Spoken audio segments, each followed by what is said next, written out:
वरतून अतिशय crispy, crunchy व आतून सॉफ्ट असा हा साबुदाणा वडा कसा करायचा याची रेसिपी आज आपण पाहणार आहोत. रेसिपी खूप सोपी आहे. साबुदाणा वडा अजिबात तेलकट होत नाहीये. तर चला रेसिपीला सुरुवात करूया. सगळ्यात आधी रात्रभर भिजवलेला साबुदाणा घ्यायचा आहे. त्यामध्ये 2 बटाटे उकडून घालायचे आहे. रेसिपी पूर्ण जशी दाखवली तशी फॉलो करा. मस्त साबुदाणा वडा तयार होतो. यामध्ये जाडसर शेंगदाण्याचं कूट, हिरवी मिरची मिक्सरला थोडीशी बारीक करून घ्यायची आहे. जिरं, मीठ घालायचं आहे. थोडीशी साखर घालायची आहे आणि लिंबाचा रस इथे घालायचा आहे. लिंबाचा रस घातल्यामुळे साबुदाणा वड्याला टेस्ट तर छानच होते, परंतु तो तेलकट सुद्धा होत नाही. तर याचे वडे तयार करून घ्यायचे आहे व गरम तेलामध्ये हे वडे तळून घ्यायचे आहे.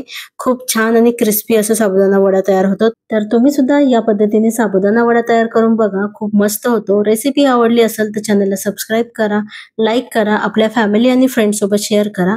उपवासाचे अजून बरेच पदार्थ आपल्या चॅनलवरती अपलोड केलेले आहे, तेही एकदा तुम्ही नक्की बघा.